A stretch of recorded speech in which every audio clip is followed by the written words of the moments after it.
नमस्कार, hot topic में आपका स्वागत है। मैं हूं अखिलेश शर्मा। कांग्रेस पार्टी अपना कायाकल्प करने की कोशिश कर रही है। 13 मई से उदयपुर में उसका 3 दिनों का चिंतन शिविर होने जा रहा है।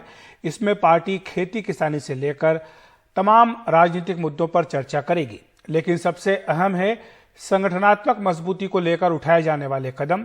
इसके लिए पार्टी में एक ड्राफ्ट प्रस्ताव तैयार किया गया है। इसमें एक परिवार से एक ही व्यक्ति को टिकट देने की बात कही गई है। एक परिवार में एक ही टिकट, क्या सोनिया, राहुल और प्रियंका गांधी की कांग्रेस कोई ऐसा प्रस्ताव मंजूर कर सकती है? ये प्रस्ताव उदयपुर में चिंतन शिविर के लिए एजेंडा सेट करने के लिए बनाई गई 6 कमेटियों में से एक की ओर से आया है। औपचारिक तौर पर इस पर पार्टी ने कुछ नहीं कहा है, लेकिन ये कयास भी लग रहा है कि अगर ये नियम आया तो गांधी परिवार को इससे छूट हो सकती है।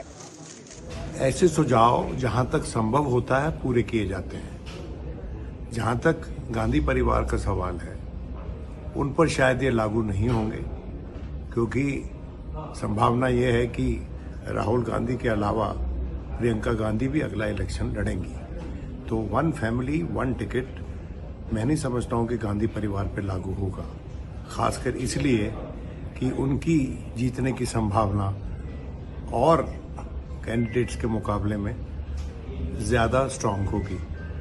तो इस पे ज़्यादा मैं समझता हूँ बहस की कोई ज़रूरत नहीं है। हर कोई रूल्स या रेगुलेशन जो भी पॉलिटिकल पार्टी बनाती है उसमें एक्सेप्शंस ज़रूर होती हैं, और ख़ासकर जो शीर्ष नेतृत्व होता है उसके लिए एक्सेप्शंस की जाती हैं। वैसे कांग्रेस के भीतर वैचारिक और संगठनात्मक बदलाव के प्रस्ताव और भी हैं। भारतीय राष्ट्रवाद पर जोर देने की बात है। साथ ही कहा गया है कि CWC की अनुमति से प्रदेश इकाइयों का अपना संविधान हो। SC/ST, अल्पसंख्यक, OBC और महिलाओं को 50% भागीदारी दी जाए। संगठन कार्यकाल की अवधि सीमित की जाए। फैसलों में संगठन के नीचे पायदान के विचारों को तरजीह मिले। चिंतन शिविर में कांग्रेस नव संकल्प लेने वाली है। मकसद 2024 के लोकसभा चुनाव के लिए नए सिरे से खुद को तैयार करना है। CWC में सोनिया गांधी ने आत्मचिंतन के साथ साथ आपसी एकता पर भी जोर दिया, लेकिन कांग्रेस में G23 जैसा असंतुष्टों का गुट भी है, जो अध्यक्ष पद के चुनाव से लेकर संगठनात्मक बदलाव पर अपनी सलाह एक चिट्ठी के माध्यम से दे चुका है। देखना है कि चिंतन शिविर में कांग्रेस की अंदरूनी खाई किस हद तक दूर हो पाती है। नई दिल्ली से उमाशंकर सिंह, NDTV इंडिया। बात करते हैं राजद्रोह कानून की। कल ही सरकार ने हलफनामा दायर कहा था कि वो इस पर पुनर्विचार करने के लिए तैयार है। आज सुप्रीम कोर्ट में इस पर सुनवाई हुई। सुप्रीम कोर्ट ने सरकार से पूछा कि विचार करने में कितना समय लगाएंगे। उधर सरकार ने इसका जवाब दिया, कहा कि विचार की समय सीमा देना मुश्किल है, लेकिन सुप्रीम कोर्ट ने कहा कि विचार करने के लिए बेहिसाब समय नहीं दिया जा सकता। जिस तरह के लंबित मामले हैं और दुरुपयोग है, उसकी चिंता है, ये मुख्य न्यायाधीश ने कहा। उन्होंने पूछा कि क्या कोई महीनों तक जेल में रहेगा। सरकार ने इस पर कहा कि केस जो है वो राज्यों ने दर्ज किए हैं, केंद्र ने नहीं किए हैं।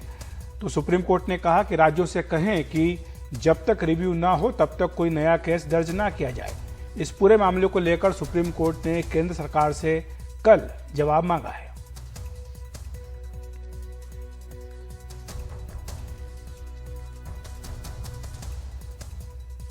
बात करते हैं कर्नाटक की, जहां अब रात 10 बजे से सुबह 6 बजे तक लाउड स्पीकर का इस्तेमाल नहीं किया जा सकेगा। राज्य सरकार ने 20 साल पुराने कानून को लागू करने का फैसला किया है। यह कानून सुप्रीम कोर्ट के आदेश के बाद तब की SM कृष्णा की कांग्रेस सरकार ने बनाए थे। कर्नाटक के मुख्य सचिव का आदेश है कि ध्वनि प्रदूषण पर रोकथाम के लिए बनाए गए 2 दशक पुराने कानून को 15 दिनों के अंदर अमली जामा पहनाया जाए।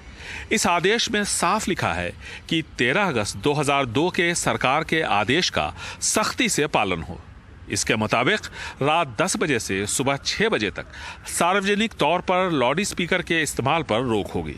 इस दौरान विशेष हालात में लाउड स्पीकर के इस्तेमाल के लिए स्थानीय प्रशासन से इजाजत लेनी होगी। दिन के समय जिन्हें लाउड स्पीकर का इस्तेमाल करना है वो इसका लाइसेंस 15 दिनों के अंदर ले लें, नहीं तो लाउड स्पीकर हटाना होगा। लाउड स्पीकर के इस्तेमाल को लेकर स्थानीय प्रशासन समिति बनाए। कर्नाटक में भी लाउड स्पीकर विवाद बढ़ता जा रहा है। विरोध के तरीकों को लेकर सवाल उठ रहे हैं। ये जो समाज का बंटवारा करना चाहते हैं, जैसे शरीफा मैडम ने बोला हिंदू मुस्लिम, एक दिन हिजाब, एक दिन आसान, एक दिन हलाल, एक दिन और कुछ, तो इससे आप आर्थिक स्थिति देखिए, समाज को साथ ले जाइए। अगर कुछ दो समुदाय के बीच में कुछ प्रॉब्लम हो तो बातचीत से, ध्यान से या गुंडागिरी से, धमकी से कैसे चलेगा?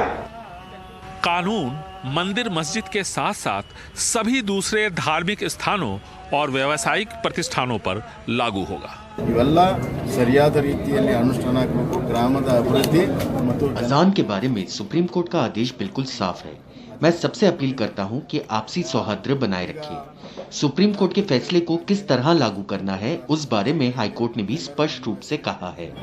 ಅದರಿಂದ ಅದನ್ನ ಅತ್ಯಂತ ಸೌಹಾರ್ದತೆಯಿಂದ ಅನುಷ್ಠಾನ ಮಾಡಬೇಕು।